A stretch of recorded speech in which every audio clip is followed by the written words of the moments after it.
The Dharma, incomparably profound and exquisite, is rarely met with even in hundreds of thousands of millions of kalpas. We now can see it, hear it, accept it, and hold it. May we realize the true mind of the Tathagata. Today is the 5th day of this 7-day sesshin here at Mountain Gate in northern New Mexico in May 2026.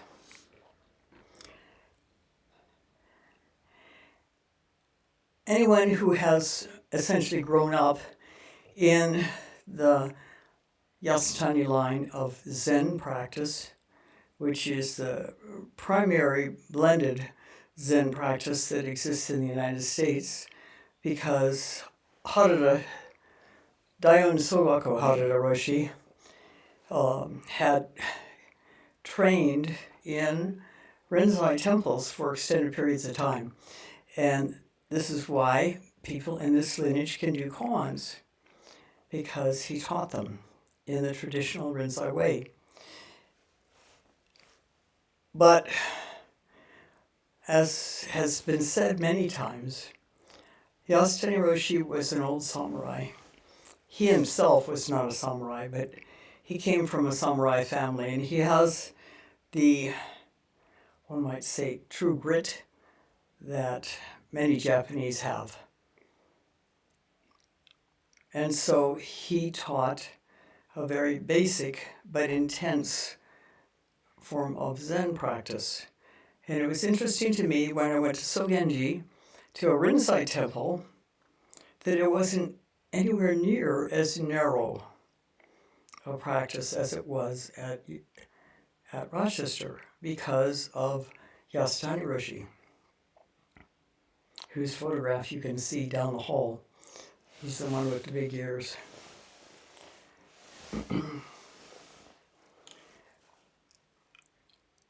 And I know something of the sesshin that took place in Japan under Dayon Sogaku Mitra-roshi.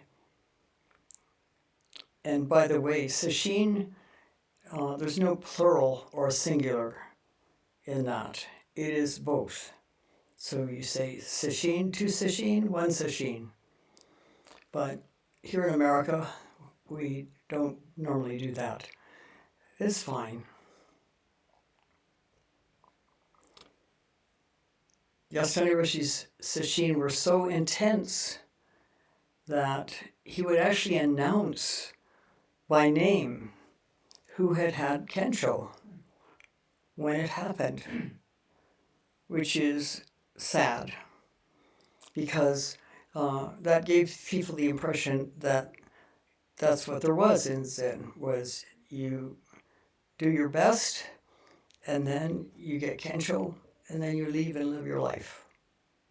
That was quite definitely the assumption in Rochester when I was there in the early years. I don't know how it is now, because I haven't been there for 50 years, but I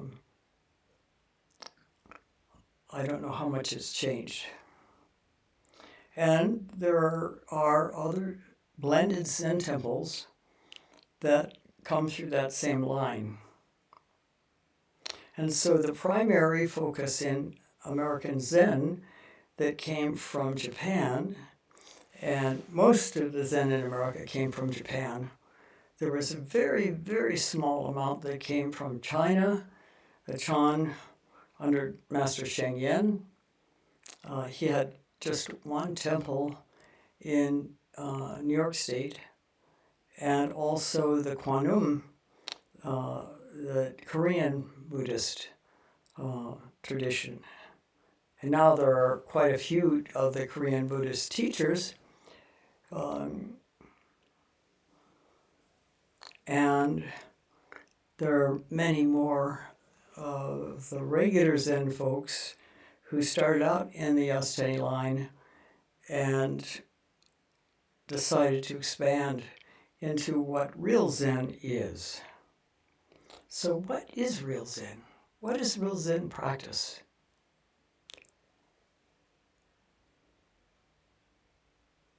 It's not the narrow focus on coming to awakening. It's not the only mu pushing everything else out of the way. It's an integrative practice that demands and benefits immensely by going into what does come up for us and processing it, and therefore becoming free from it. But we didn't get that at Rochester, because Roshi didn't get that. He did the very best he could, and he did an exemplary period of training. And many, many people have gone far, far beyond as a result of his training, which, as you've heard many times, countless teishos, countless sessions here, how impressed I was with Roshi Philip Keplo's continuing practice. Even though he wasn't working with a specific teacher, he was still working on himself, letting things go, seeing things, allowing himself to see things, and letting them go. And this is an important aspect of Zen practice, which I didn't really get until I went to Japan and trained under Harada Shodo-roshi. Harada is like Jones or Smith in America. It's a very, very common name. And I know of 4 Zen teachers named Harada. I should say whose last names are Harada. So it's not just about going and finding out the postures and then trying to pull yourself into them and trying to focus your mind on counting your breath. Of course, that's an essential part. You have to learn to focus your mind one way or another, and that's a pretty simple way to do it.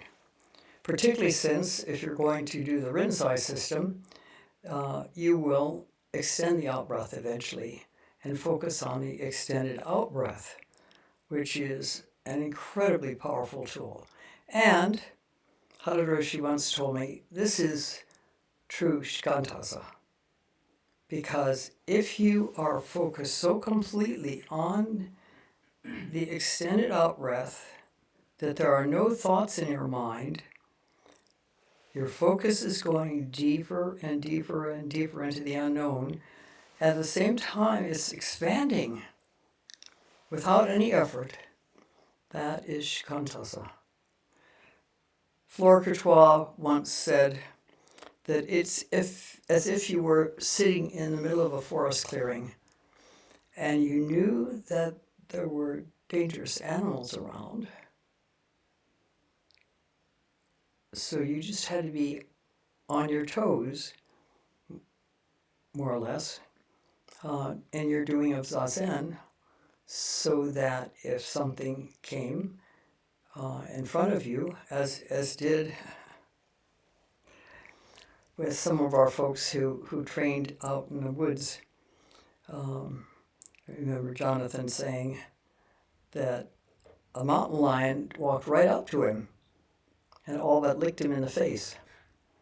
And it so shocked him, he jumped up, and the lion, which was probably a young one, took off.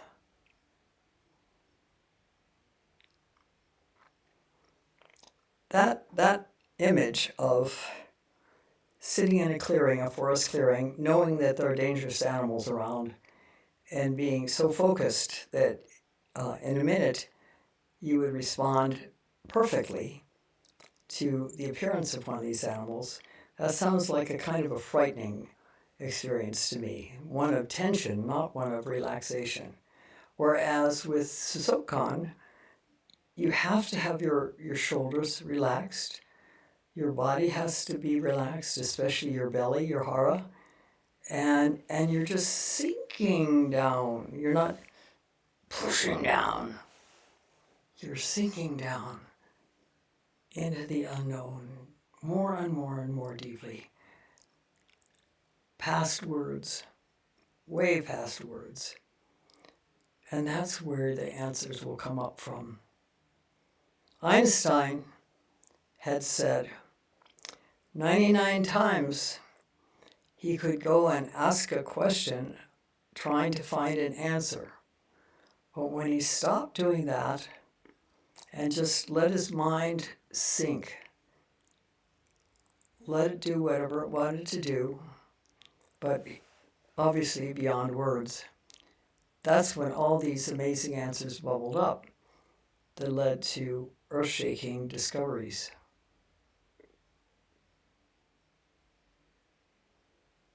When the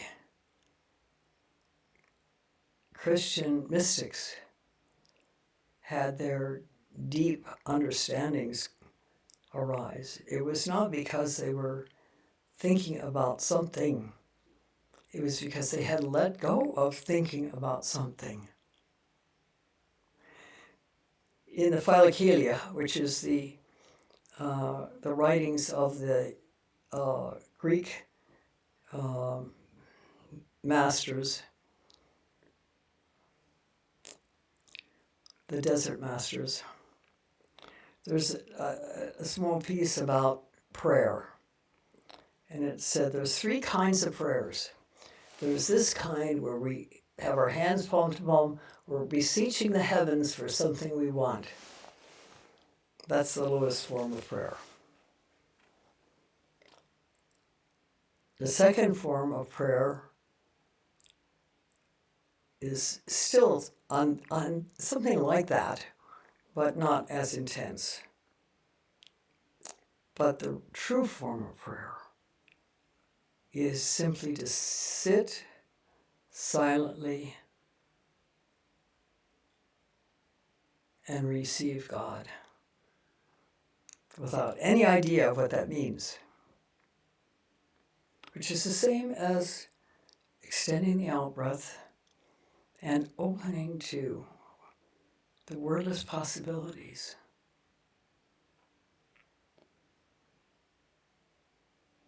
So it doesn't depend on Zen to do this. It depends on our willingness to dare to step out of our urgent need to think. And it is an urgent need to think. It's even more urgent for some people. When Descartes said, "I think, therefore I am," he really nailed it. And one of the things that can happen to us as we get close to the edge of the cliff, metaphorically, is that we will begin to fear. We'll begin to fear oblivion. We'll begin to fear that we'll disappear, that we won't exist anymore. And the reality is, that's what has to happen. We're born, and from the very first moment, a caregiver smiles at us, cuddles us, makes it known that they really do love us and that we're safe in their grasp. And so we begin to understand, if it continues like that the world is safe, and we develop a certain attitude towards the world as a result. And in general, it reminds me of my middle great-grandchild, Archie, who is utterly unfazed by his mom going out of the room. I saw this when he was in speech therapy, and he came out of the speech therapy and was just sort of looking around. Where's mom? Where's mom? He kind of wandered around. Where's mom? There was no hysterics, no, "Mom!" Betsy was in the bathroom with Atticus, who needed to go to the bathroom. And she came back and he was fine. There was no urgency, no idea of she's disappeared on me. He just was fine with it. And that's how a person can be if they found that they had a caregiver who was caring and there almost all the time when they needed them, and fed the baby, cuddled the baby, rocked the baby, sang to the baby, changed the baby when it was wet. But if you had a caregiver, and it could be at the beginning or later on,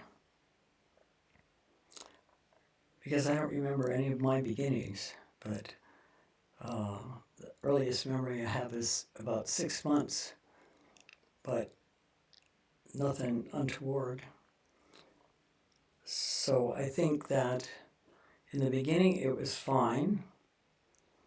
There's a beautiful photograph of my father lying on the sofa, reading a newspaper, and I'm lying on his chest.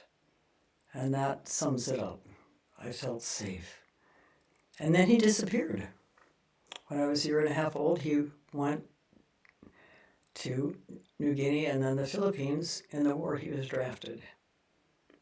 And he didn't come out until I was almost 4.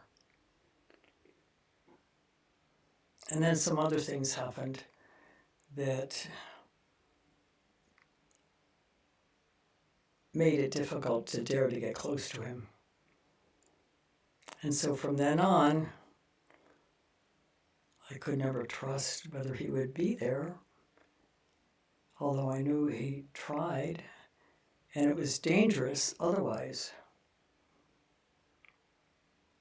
My mother could fly off the hat and do some significant damage.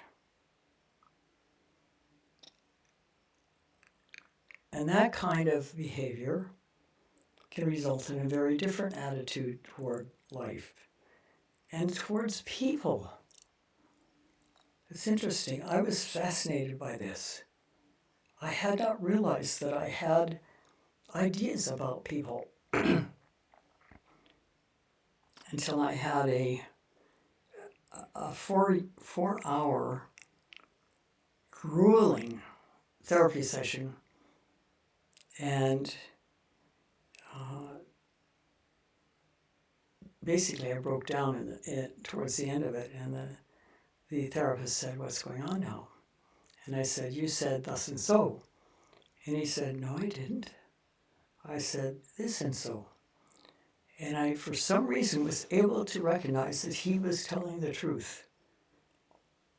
And if he was telling the truth, then I was skewing the truth. And if I was skewing that truth, what other truth were I skewing? It was a major, major breakthrough for me, both in my practice and in my life. And I remember going to the Star Market on a Sunday evening to buy a couple of things when I was still in Rochester, and I get up to the checkout counter. I'm about third in line, and the checkout person is clearly in a really hissy fit. And suddenly I realized it had nothing to do with me. It only had to do with the fact that whatever it was for them, they were having a bad hair day. I hadn't realized how much I had projected on people. And this is what happens. We get that early childhood conditioning. We learn whether the world is safe or whether we can't trust it, or whether sometimes we can and sometimes we can't trust it, depending on the person. And there's a fourth one that I don't remember. And so we develop that as a kind of a rule book of living. And we live our lives in accordance with that. Unfortunately, that's not accurate, as I found out.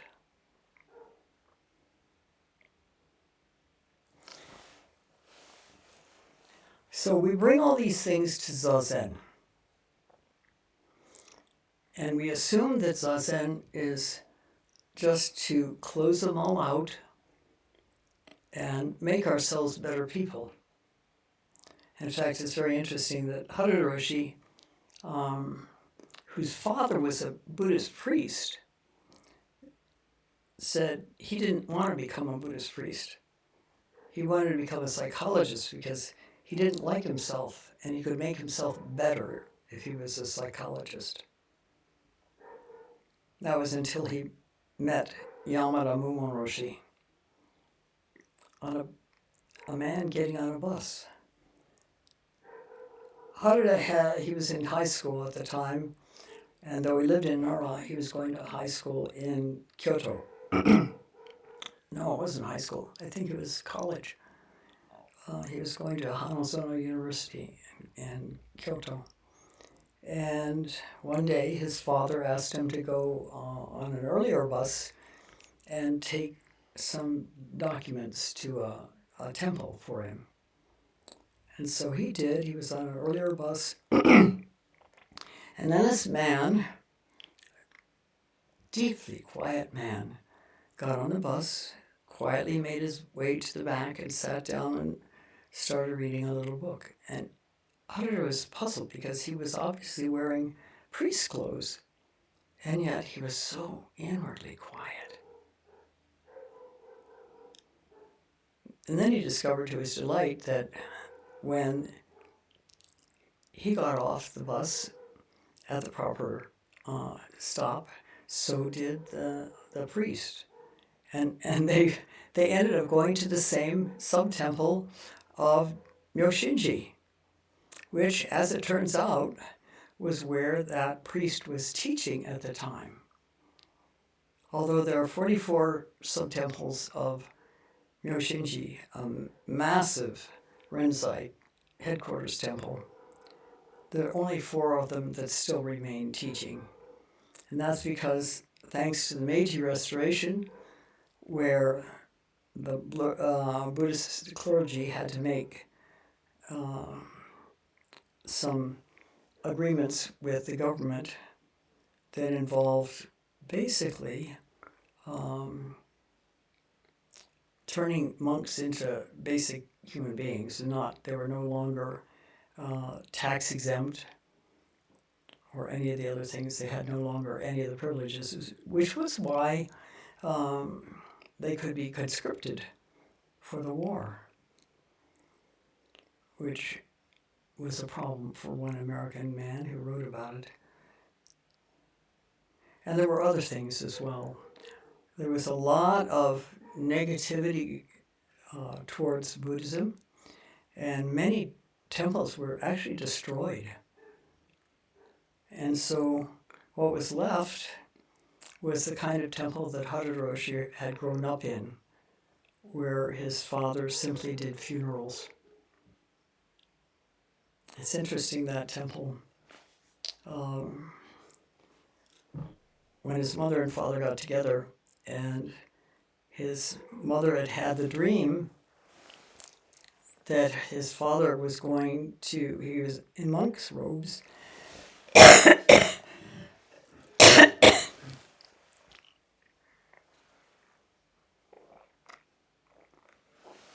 going to a temple, that the father decided that was a good omen and went to Shofukuji to train and became a monk.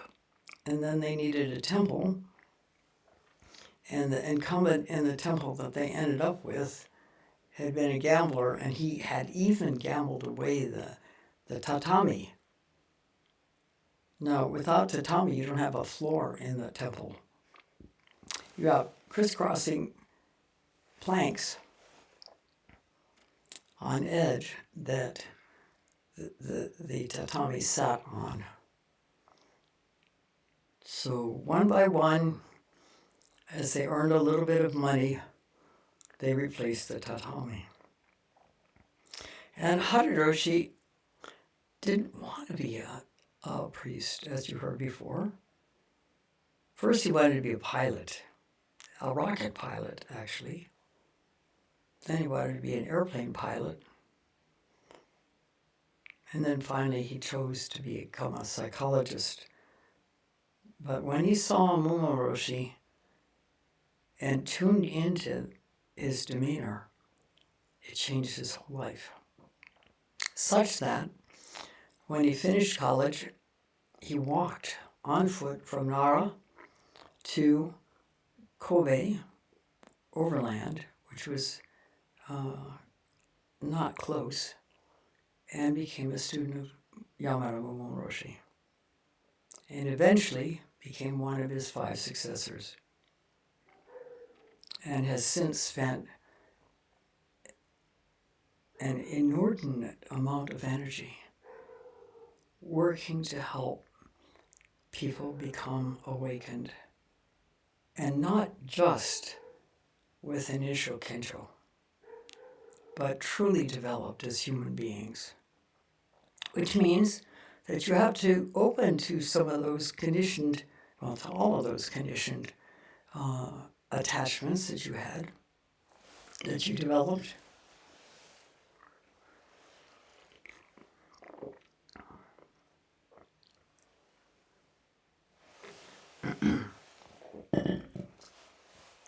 And it is not easy work, and it's not work that we like, until we get to a point where we realize that each time we see a place where we are caught, and turn and face it and use the felt sense to process it, and process it so completely that it isn't an issue anymore. It's amazing. It's just amazing to be even a little bit free of just one type of conditioning.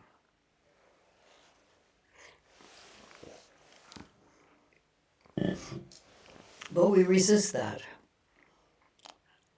partly because we're frightened of it, partly because we're so invested in it that it feels like we're going to crash and burn if we change at all.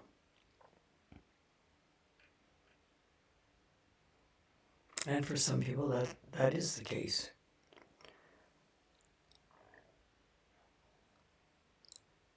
Here at Mountain Gate, the people that come have been steadfastly committed to deepening the practice in just amazing ways. I have been in awe of everyone who's come here. Because of that, they've displayed over and over again that their potential for change could be realized.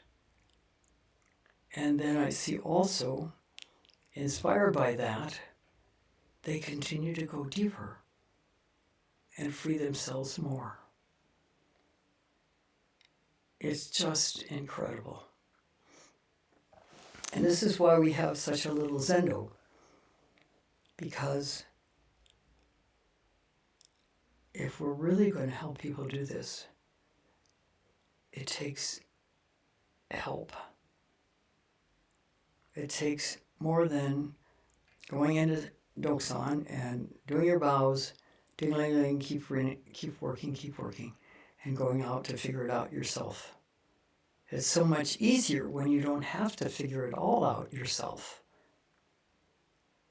And you can go so much farther, so much faster. But that is the practice. It's not just what Mitra-roshi taught, just only mu. It's about opening to all the places we're caught and freeing them up so that we ourselves can be free, because it's so worth it. It's so worth it. I thank you for listening. We'll stop now and recite the 4 vows. But I should ask, does anybody have any questions about this?